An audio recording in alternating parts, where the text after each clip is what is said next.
Are we even in the new covenant? That may sound like a ridiculous question, but hear me out.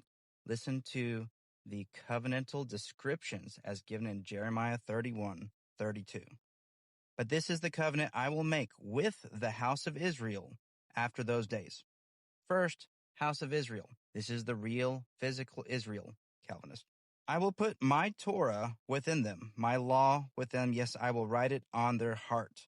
Can you really feel like you say that the Torah, that the law of God is really just, that is taken over your heart completely? If so, why would we sin? I will be their God and they will be my people. No longer will each teach his neighbor, to each his brother, saying, know Yahweh, for they will all know me, from the least of them to the greatest. Can we really say that everybody knows him? That all of his people really know him? That there is no need for teaching? Why would we be teaching today? These are terms of the new covenant. For I will forgive their iniquity, their sin I will remember no more. I still would believe that this is a future date. Otherwise, we could just go on sinning, and that is certainly not acceptable.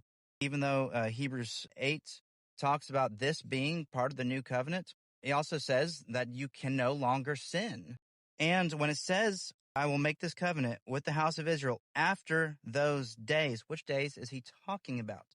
Read the rest of Jeremiah 31. He talks about restoring Ephraim back to the hills of Samaria, back to their own hill country.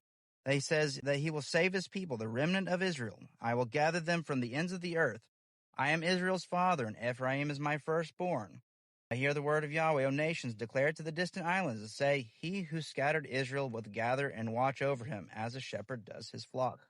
There is hope for your future, when your children will return to their own territory. I indeed heard Ephraim grieving. You have disciplined me. I was disciplined like an untrained calf. Restore me, and I will return. For you are Yahweh my God. For after I returned, I repented, and after I was instructed, I struck my thigh. I was ashamed and also humiliated, for I bore the disgrace of my youth. So all of these, and there's more. There's more. Just read the rest of Jeremiah 31. So these are expectations of things that will happen after Ephraim is restored back to the land of Israel. If you think that has happened through the state of Israel, you're mistaken, because that is the house of Judah. Jews come from the house of Judah. The Jews was never a term that was referred to for any of the other lost tribes of Israel. So the new covenant in full force has not taken place yet. The real conundrum then is, how does Hebrews 8 refer to the new covenant as taking place through the blood of Christ? And this, I would argue, is what we could call the mystery of the gospel.